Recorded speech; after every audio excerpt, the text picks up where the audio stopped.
Welcome back, everybody. We're doing another brew guide this week. My name's Brad Morrison. I'm Jamie. Today we're going to be looking at the Kalita Wave. It's just another pour over thing. We've done a couple of those. Shouldn't be too hard. Roll intro.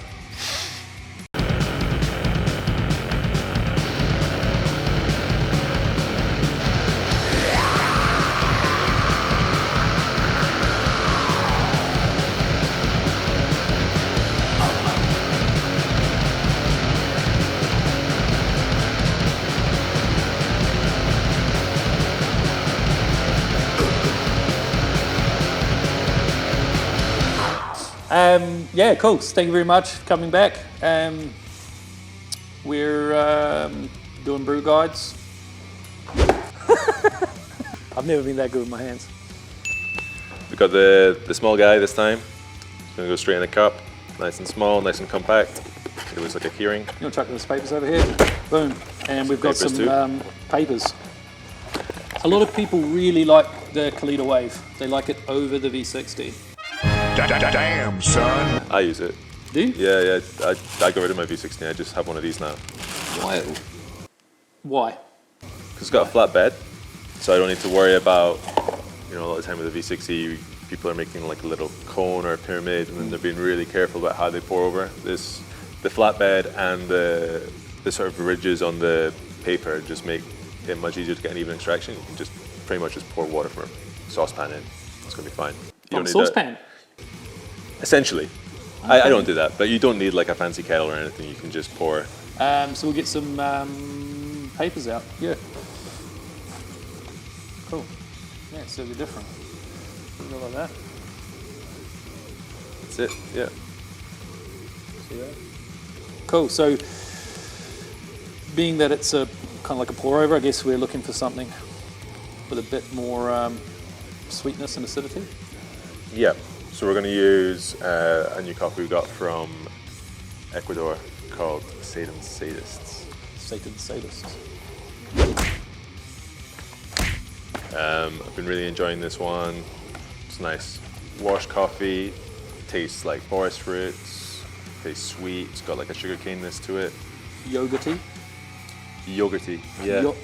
Yogurty. Yogurt. Yogurty. Yogurt. That's the New Zealand accent. So where's the name come from, Jamie? It's based on your favourite movie, isn't it? we launched this one at the same time we did another one, Angels from Hell. Yep. They're old shitty bike films. To be honest, I ain't watched them. I struggle with those kind of movies. They're all the time. I get that people really like watching old shit stuff, but to me, it just doesn't really work. I've got a really high tolerance for old shit. You do? Water movies, but only that. Yeah, it's just, Yeah, it can be tough. So, not 1 to 16. What? Yeah. 1 to 17. No!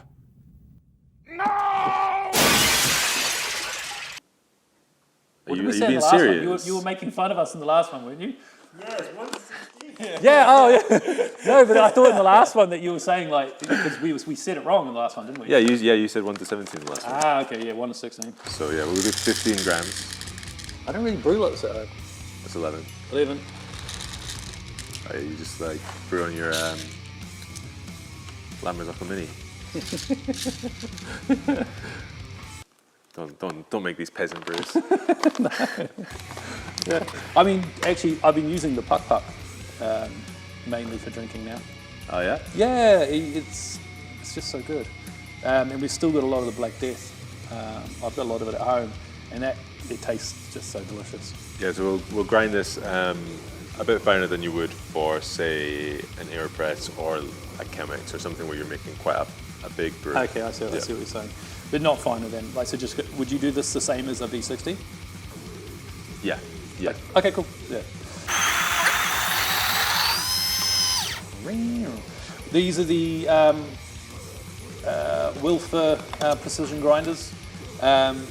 We're still waiting for the matte black ones to come back in stock, but we've got these silver ones. Yeah, they're good. Yeah, to be honest, I said in a previous episode that I thought they looked shit, but I think they just look shit in the photo. That's why I didn't click and buy them. They actually look quite nice. Would you say before? They look like a proper... It's like a proper kitchen utensil. Like, Yeah. It looks kind of like my rice cooker at home. You have a rice cooker? Yeah. Well, you can't cook rice? That's other stuff. It's like a rice cooker, slow cooker. You can steam vegetables with it. Oh, okay. Yeah. I use it mostly to steam stuff. Anyway, Here we go. always remember to wet your filter.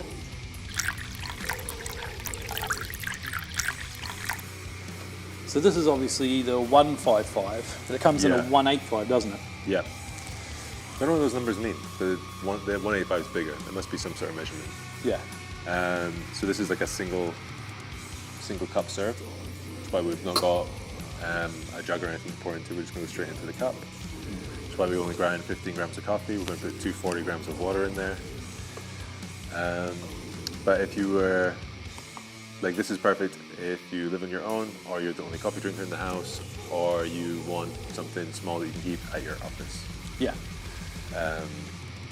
Whereas I've got this slightly bigger one in my place, so I can make it's like 2 cups at a time.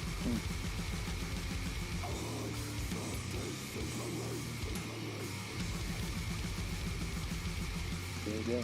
There we go, 15 grams. Nice. So with 15 grams, we'll put in 240 grams of water. So 1:16 ratio, Bradley. 1:16 ratio. So when you first start with your water, you want to put in just double the amount of water that there is dry coffee in there. So I put in 30 grams of water to the 15, and that lets it bloom, which is when the gases from the coffee escape, which happens more with fresh coffee, which this is. So it's probably going to take like 20 or 30 seconds, but we're there now. I'm just going to keep going. And like I say, you don't have to worry too much. Just pour it all in, so you don't let it overflow.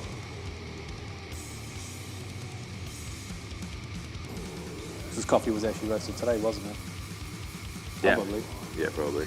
Can we say, if anyone buys our coffee, you'll notice at the bottom of the label there will be a roast date and a batch number.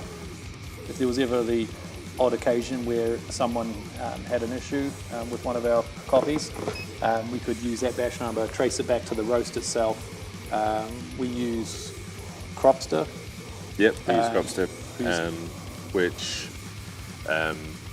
gives us a real line graph of any adjustments made to the roast, which we can then logs, and we can go back and check anything according to the batch numbers. Yeah. So, you know, it allows us to kind of, you know, quality control, but then, you know, if there was ever an issue, I think have we ever had an issue? No, because all of our roasts are always perfect, right? Yep. I've got to ask you about these fucking pants, man. What? I don't know, the pants, man, what do you want? What's up with yours? I don't know. Is it done? It's done, yeah. You want to try it? Tell me what you think. Yeah, come on.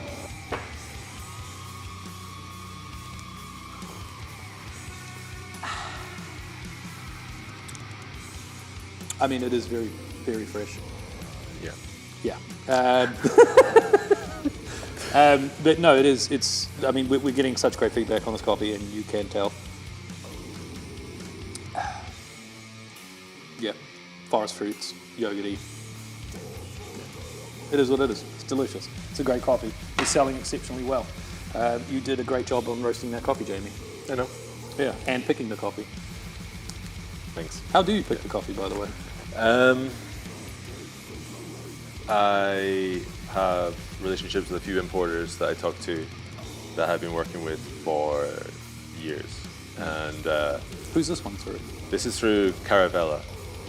So I talked to a girl, Lisa, and she, Issa's lovely, isn't she? yeah, she's great. And she knows my taste really well. She knows what I like and what I don't like. So I can call her and say, look, I need something from this region, or I just need a new coffee. I want it to taste kind of like this. And she knows my taste, so she'll just send me between 10 and 15 samples. I'll roast them with a small sample roaster that we use. We use an Akawa, which is a great little bit of kit. And then the next day I cup them all. Maybe we'll do a video about cupping when we can. When we've got this roastery up and running, Yeah. we can probably, when we can spread out the sort of studio we've got here into something a little bit, and probably put a little table over there, and we get asked actually quite a bit about direct trade and like visiting farms and whether we have direct relationships, because that's obviously something that you see a lot in coffee, and coffee roasters like to talk about the relationships, the direct ones they have with farmers.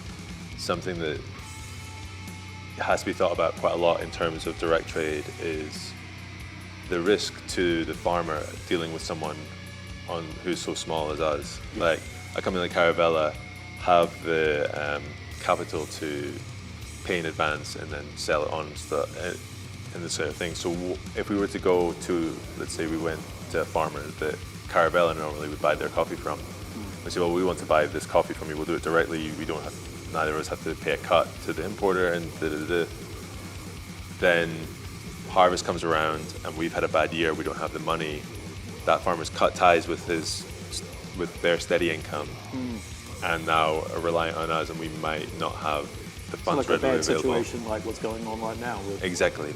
Yeah.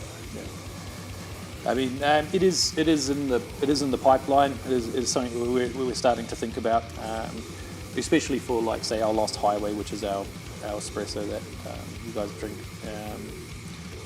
in cafes or you buy online.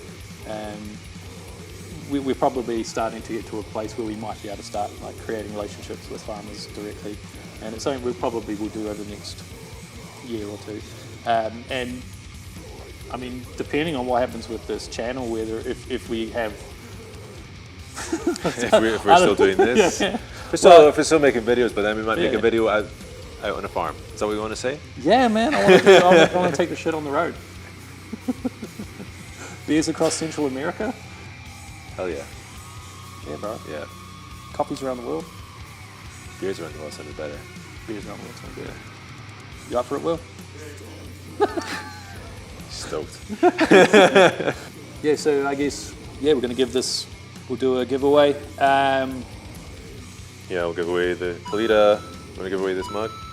You don't want to get rid of that mug. We'll want it. Well, right, we can get 4 of the mugs away. All right, cool. Heaps. A bunch of mugs.